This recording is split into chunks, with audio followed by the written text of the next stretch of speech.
So I'm going to show you some work. I'm known as a documentary photographer, but over the years, we see a lot of wonderful things and we see a lot of bad things, and they kind of accumulate in your subconscious. And at some point comes the day when you have to deal with them. So I'm going to show you a few pictures from the two bodies of work I think I'm best known for, which is Haiti and the work I did over a 9-year period with my mother who suffered memory loss. And then I'm going to show you work from The Secret Garden of Lily La Palma, which is very different from this documentary work. So Haiti, I started working there in 1986 when the 30-year dictatorship fell of the Duvalier regime. And I just had read a little piece in the New York Times that food riots were going on, and I had been to Haiti before, and there was a very fierce secret police, and the idea that people were rioting because they were starving to death because the price of food had risen so that it was unaffordable.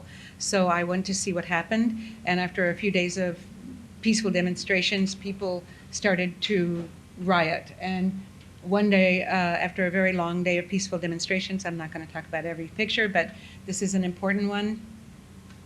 They ran over to this food warehouse where food aid was kept, but the poor people were never given this food. And they covered it like ants on a piece of candy. And people were fighting over tins of oil and bags of rice and all kinds of things. So this looks like an isolated incident, but in fact, there's total chaos going on all around me. And I'm a film baby. So I like the word baby. And so a lot of this work is done with film because that's what magazines, it was before digital, and so magazines would use film. And so you never knew what you were getting. So you had to shoot like a maniac. And somehow I got this picture, and I didn't even know it because we couldn't see it, and we had to ship the film back to New York to be processed and for any clients we worked for. And so my agent then called me and said, Maggie, you have a picture that's remarkable, and it was entered in a number of competitions and it won a lot of awards. And the only reason I mention that is that I actually have a disdain for this idea that our work has to be recognized by awards and in competitions, because I always like to think that the work stands on its own, and it's not really about us, it's about them. And this is my motto. It's not about us, it's about them. It's about the people in our pictures. However, sadly, the way that the world works is that if a lot of people like it, then you're suddenly Beyonce, you know? So, well, not quite. I was talking about Beyonce today, but anyway, that's a whole other story, and we won't go into that. But some ladies in the audience know what I mean. Anyway, good things. This picture changed my career. One picture changed my career, and I feel like it's really a picture about Haiti, and where this policeman is coming in, I'm sorry, he's not a policeman, but a soldier is coming in with a baton, and he's coming in so fiercely that it's bending, but it's almost as though he swung it and cut a place through the air where I stepped from one side of my life to the other side. And then it's also about poverty, because Haiti is the poorest nation in the Western Hemisphere. And then there's this column, and behind the column there's something going on. I've never quite figured out what it is. I think it's another soldier. But in Haitian voodoo, which is very important in the Haitian culture and in Haitian history, it was under the guise of voodoo that the enslaved Africans planned a slave revolt against the French masters. It was the first successful slave revolt in the history of the world that established the first Black republic in the world. And to this day, Haitians walk with pride about this. It's a very proud point for them, and it's a remarkable thing that happened. But at any rate, voodoo has always been very important. So in every voodoo temple, when you walk in, there's also always a pole in the middle, and it's called a potomitan. And it's how the spirits from the spirit world slither up and leap into somebody to possess them, or an important person in the community might be called a potomitain. So something's going on there too. So in this one picture, there's poverty, there's voodoo, and there was a little place for me to step across and into a whole different aspect of my life. So I speak French. I was a French major before I switched to journalism, and I learned Haitian Creole pretty fast because I understood enough that when I was using a translator, that he was asking questions and telling the people to give me the answers that he thought I should have. So I didn't like that, so I learned Creole. And actually, I was taught Creole by the little street boys because for 2 years, like so many photographers, I photographed street kids. And I photographed 2 separate groups, and I became very involved with their lives as well. And on a couple of occasions, they saved my life. And they taught me so much about Haiti and the way that it works. And they taught me to speak Creole. So my Creole is a bit baby Creole, but it works. Anyway, after the Duvalier regime fell, it took about 1.5 years to plan elections, the first democratic elections in 30 years. It was amazing. And so just a couple of weeks before, and Ron was there, by the way, a couple of weeks before the elections, every night we would hear shooting all night long, and we would go out the next morning and find bodies everywhere. And this was a poor man who had been unfortunate enough to be out on the streets at night, and he was shot, and his body was placed along this well-traveled alcove pathway in the slums as a warning to people that if you go to vote in these elections, this will be your fate. Oh, this is not right. Okay, so forget that. Okay, let's go on to the next picture. It's all right. See, the secret garden, Lily La Palma is just like out of control sometimes. But anyway, just pretend you didn't see that. Okay, and anyway, so this was another attempt. So there was, the election day came. It was, the polling stations opened within 1 hour. They were closed. People were massacred at the polling stations. Ballots were burned. It was terrible. And it was a very violent day, and many people were killed. But about a year later, there was another attempt at having elections, and I think these are out of order, but it doesn't matter. Okay. Anyway, this was Leslie Manigat. He was a university professor. He decided to run for president, and he was kind of considered to be a puppet of the military. And so, surely enough, he was elected.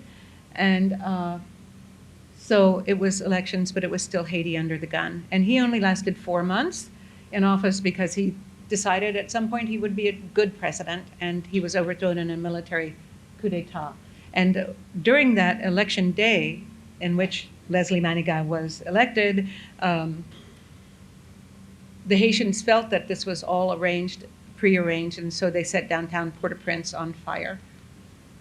So you can't do this so easily anymore, but I used to walk around the slums by myself. I carry very little gear. I usually just carry a little Leica. I always do this because this is where I carry it.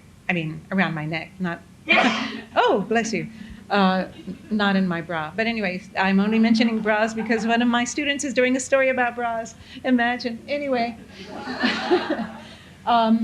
And so I'm a big believer that before we start photographing people, if we can, we talk to them. And because that's how you really learn about a place. You can read the history and read about the culture and look at the art and listen to the music, and but it's not until you go in like a baby, like you know nothing, and you learn at the knee of the people who are willing to teach you. And so I always try to spend a lot of time listening and asking questions. So after about a 2-hour conversation with this gentleman, in the slums, in which he described how hard life was, he just started to weep. And I just picked up, and this is why I like a small camera, I picked up the camera, and it's very quiet, and I just took this one frame. This is all film. After that first election day, in which many, many people were killed at the polling stations, there were so many funerals that funeral met funeral at the church door. And this was something that we had to photograph, all of the journalists. And actually the Haitians wanted these things to be photographed. But still, it's not the kind of thing that you just show up and start photographing. It's very it's a very bad period for people, very tough. And so I went to one of the churches, and you know, if you live long enough and you do this long enough, you sort of start to get an intuition or an instinct about who you might. It's kind of like sniffing something in a way. Anyway, I found a family that I thought looked like they might be willing to let me come with them, and I talked to them very softly, and sure enough, I went with them. And again, it's always the days of film, and so I photographed them all along the way, and I was taking a lot of pictures, and you never know what you're really getting, but at the very last minute when his mother's crypt was covered over, this young man rose up in the last cry of anguish, and the sun was going down, and I got this picture, and it's called Mother's Funeral. So I love Haiti. I could just live there. It's changed a lot. In 2010, there was a terrible, terrible earthquake that killed 350,000 people and left over 1 million people homeless. And those people lived in tents made of sheets and bedspreads and plastic, anything they could get their hands on, and actually for far too long. In 3 and 4 years after the earthquake, there were still people living in tent cities. But at any rate, there's so much to see in Haiti, and I think at some point after I was, for 4 or 5 years, really covering a lot of the news, I thought this isn't really a fair depiction of this really beautiful, magical country. So I decided to start going when things were very quiet and calm. And I had, there's a road going up the north, outside of a little town called Gonaïves. And every time I would go that way, I would see people on top of this particular mountain. And I always wondered, what the heck are they doing up there? And so one day I just decided I'm going to spend the night in this little town, and I'm going to go and climb the mountain. And so before the sun came up, I climbed the mountain, and I was sitting there, and it was dark, and I thought, of course nobody's coming. And then one by one, these people came, and they were apostolics, and they were going to the top of the mountain to be closer to God, to pray. And so again, at least for me, this is not something that I would just start photographing. I wait until I am acknowledged, and sort of that nod gives me permission. It doesn't hurt that I speak Creole, because a lot of rural people don't speak French. Anyway, the minister came and he said, yes, of course, we're happy to have you. And so I had the most splendid morning, and they pray for enough medicine to buy enough money to buy medicine for their wives, or food for their children, or send their children to school, or buy a new pig, and things like that. So, and they were praying for a church, and I thought, but you're in the church. It's so beautiful here. So I started really looking for the kind of beauty that I think describes Haiti, which is the kind of beauty that you see out of the corner of your eye. Sometimes it's right here, but quite often it's so elusive. And I was in this very barren landscape trying to make a picture, and of course there's nothing to photograph. I mean, I laid down on the ground, I climbed a scrawny tree, I just couldn't find anything, and I was just about to give up, and then all of a sudden behind me I heard a little girl singing, and I turned around and this little girl was dancing, and I took that picture. So I think those are all the pictures from Haiti, I think. Anyway, I have many more, and I have a book on Haiti, but I also have a website on Haiti called audacityofbeauty.com, and I invite you to go onto that website and see a lot more work, and there's videos, and I'm talking. Anyway, this is my mother, Madge, and my mother was a scientist, and she was, my mother raised me by myself. I'm an only child. I was a triplet, but the other two girls were stillborn, and my parents were divorced when I was 6 months old. So my mother was a very brilliant person who was quite eccentric and very strict on one hand and very extraordinarily generous. And anyway, it was a very interesting experience to grow up with her. But when she was about 78, she started to suffer from memory loss. And so for 4 years, I would go, I used to live in New York, then I moved to Miami. And So I started going for a week every month to take care of my mother so that she could stay in her house. And it got to the point where I had big posters all over the house saying, you live in Austin, I live in Miami, here's my phone number, this is your address. If you get scared, call the police at 911. I would come home to visit her. The house would be a mess. I would leave it spotless, and when I came back, it was a mess. Anyway, and at the same time that I was photographing my mother over this 9-year period, Geographic gave me science on memory, a story on memory, which was just by chance, although I think sometimes these things are fated. But it was really nice to be able to do the thing. And it's a science story, but how do you photograph memory? So it was kind of a challenge, but at the same time, I felt like I had garnered so many ideas about what memory is. I think everything that we are is described by memory. So anyway, I had to do a cover for this story because every time we receive an assignment, we have to try to do a cover shot, no matter what the story. And so I put all these family photos together. My mother was half Cherokee, and I did this picture, and that's middle picture is her at 17, and that was the cover of the magazine. My Little Mama was a cover girl, and I was so proud of her. So finally, though I tried very hard to keep her in her home, she finally had a psychotic episode, and happily she did call 911, and the police called me, and they said, your mother called us. We went to pick her up. All of the doors and windows were open. There was cat shit everywhere. It was a mess. We've taken her to the local hospital, and if you do not come right away, we will issue a warrant for your arrest for, I can't think of the word right now, but it's when you ignore people. That word is called? Yes, thank you. Duh. Okay.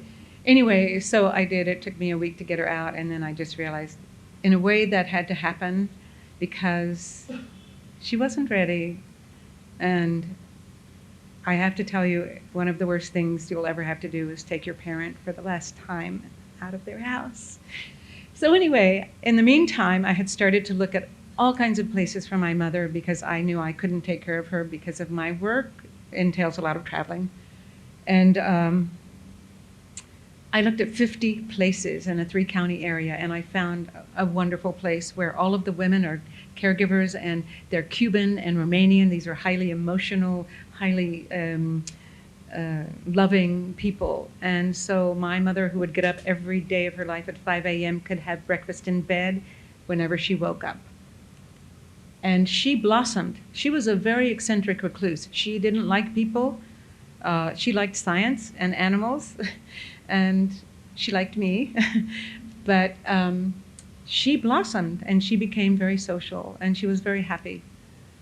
So when I was home, I would always take her home on the weekends, and I have a little studio, and so I decided I wanted to do a portrait of her one day. And so I did this picture, and then I don't know why, but I just decided to ask her if she would take her dress off. I don't even know why. And she did, without asking a question, without saying anything. She stood up, she took her dress off, she was naked. She sat back down on the stool, and I took a picture. And nobody ever gets to see that picture, but I really wanted a picture of the vessel that brought me into this world. And it's very beautiful, and it's maybe my most important treasure. But I knew at that moment that my mother was gone. And before me stood a woman who was her own woman. And this was a huge moment for me because it was, sometimes we had a contentious relationship, and it was the first time I was ever able to look at my mother, not through the eyes of the daughter, but as one woman to the other woman. And at least for me, it was extremely liberating. And I fell in love with my mother. And it was really a remarkable experience. And so, you know, time passes and people fall and they break hips and she couldn't walk. I started recording her voice because I knew the time would come when she wouldn't be able to speak, and that happened. I would do video because I knew the time would come when she wouldn't be able to walk, and that happened. And I never really meant to do anything with this work except that I learned so much along the way that about how you could really provide a better end-of-life experience for your loved ones, and I wanted to really encourage other people to stay the course and be the warrior for your loved ones, because if you're not there, so many terrible things, neglect, so many terrible things can happen to them. And it gave me a whole new sense of possibility for her. And she had bad days, and then she had good days. And this is the leader of the pack. I call her Minadora. She's Romanian. And so at lunchtime, all the caregivers would dance. And on Fridays, they have what's called happy hour, and they get up and they dance, and they get everybody up. And anyway, it's just the most wonderful place. And so I started trying to make pictures that were sort of metaphors for memory and memory loss. And I took her for a walk one day after a rain, and I came across this puddle, and I thought, well, look at that. All of the trees that are reflected are the memories, the long-term memories that she remembers. But every place that's empty is everything that she's forgotten. I photographed my mother sleeping quite a bit, and I think it was, well, first of all, there are people on medications, and I found a really great doctor who was actually a pediatrician who would work with me. So people with dementia go through different periods. Some days are very violent. There's periods of hallucinating. Sometimes there's periods of great bliss. Anyway, and so I found somebody who would work with me in terms of the medications.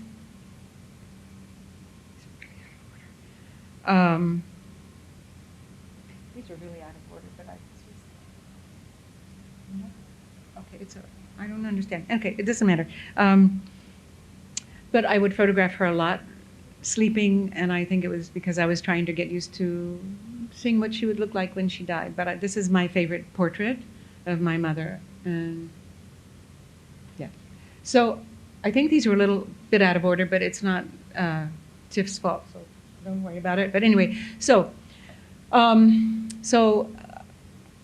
started taking a few years ago some pictures that were very unlike my documentary work, and I don't even know why. They started coming out. And I'm not the sort of photographer who wanders around and takes pictures. I always have to have a sense of purpose, or it has to be for a project or for an assignment. But I just started taking these pictures, and I didn't question it. I just thought, well, I'm going to go with this.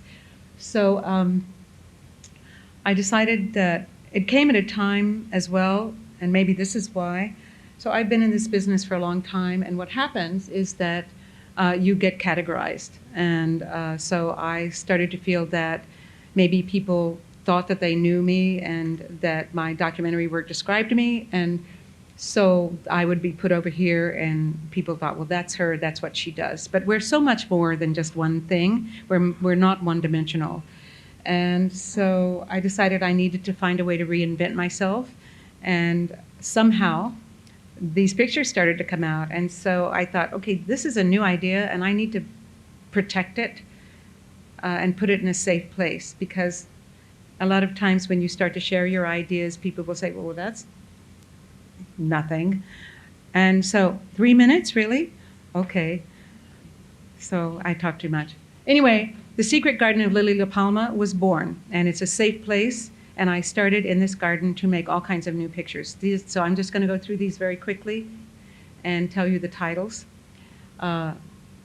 This is called The Feet of the Saint, and this is actually a young woman I've been photographing who's wheelchair bound, and once in a while the blood goes to one foot or the other, and she has 2 different colors.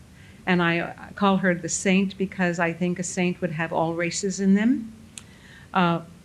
All of these pictures come out of my imagination. I don't even think about them. They're from the gut, and quite often they're spur of the moment. And I grew up alone, so I would memorize Shakespeare. I read science fiction. I listened to opera, jazz. I had a really wild imagination. I think I still do. And so this is Ophelia, because I loved Ophelia as a character in Hamlet, but I was always mad at her because she drowned herself. This is called Sea of Memories, and it's about a lady who could not return to Cuba, her homeland, so she would swim in the sea every day because the waters that lapped the shores of Miami, where she lived, also lapped the shores of Cuba, and actually this was the picture that opened the story on memory. This is called Tragédie tropicale, tropical tragedy. The farmer's wife. Caravaggio's Nightmare. So Caravaggio was an Italian painter. He was very dark and quite a mischievous person. From the time I was a little girl until I was maybe 35, I had a recurring dream of being chased by a man with a knife. And actually in Haiti, I almost was beheaded in a church during an attack on this church where I had been doing a lot of work. And in the dream, the man would catch me and stab me, or I would wake up just before. And sort of after that incident, and I finally did go to see a therapist because I started to suffer, I guess, from PTSD. And she helped me, and I never had the dream again. But this is the Owl of Wisdom. And I'm a big fan of Edward Hopper, who was an American painter. And this is Edward Hopper's bedroom. This is The Girl Without a Face. And actually, I just finished a 2.5-year project for National Geographic on face transplants, and this is the young woman that I've been photographing. And she finally did get a face, and that story comes out in September. But her name is Katie, and I was photographing her all the time. I'm going to take a few more minutes. I'm sorry, if it's okay with everybody. Okay. Anyway, so I was always trying to find a way to make her beautiful and to say, we're more than this, we're more than our face. And so I always was using flowers to do that. This is the Sacred Heart of an innocent boy. A shark's heart, because we don't often think of sharks as having a heart, and it's kind of a play on words. This is Dressing for Father's Funeral. Missing Heaven. The Honorable Mr. Pongo hides in the garden from the bad men. Strangers in a New Land. I can't remember the title, but this is a series. Why can't I remember the title?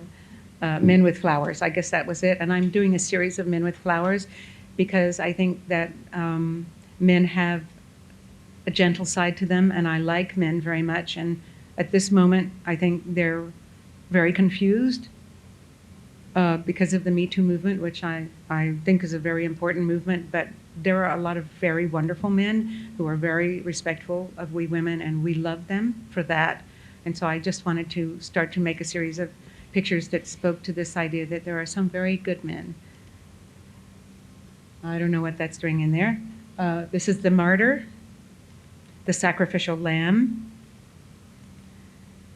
Tears of the Young Demon. Oh, look who's back. So besides these kind of more, I hope, poetic images, I love pulp fiction. And Lily, I'm just a spokeswoman for Lily La Palma. And so I have to sometimes explain what she's doing. What is she doing now? Anyway, I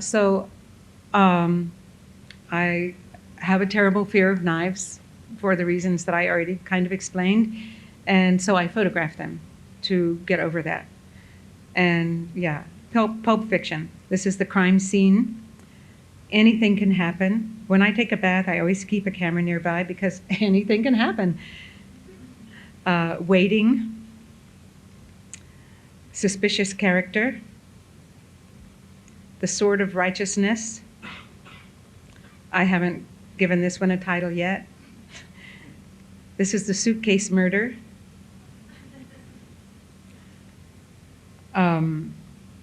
I haven't entitled it. This is like an homage to Hannibal Lecter. Yeah. But this was also a picture from The Memory Story. Oh, she's so popular, she showed up twice. I don't know why these are doing this. And then finally, I don't remember the title, sorry. So that's it. That's just a few of the pictures of the Secret Garden.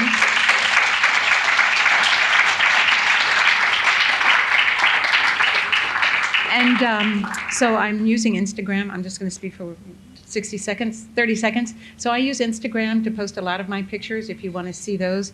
I thought I had some Dead Lizards Army in here, so just quickly, part of the secret garden are some pictures I'm making called the Dead Lizards Army, because I live in Miami, and in the garden I have a lot. In a real garden, there's lots of lizards, and I have kitty cats, and they kill them, sadly, or they get in the house and they die. So I started a few years collecting them because I thought they were tiny dinosaurs, and I hated that they were dying.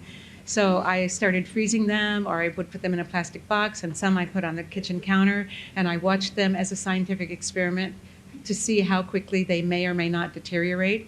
And then I decided that the best thing was to give them a second life in the secret garden, because in the secret garden, anything can happen. There can be oceans, and there can be mountains, and there can be a dead lizards army. And so I've just been recently posting some of those pictures on Instagram, and a little portfolio was just published in a very nice little magazine. So you might want to take a look at those. But anyway, thanks so much.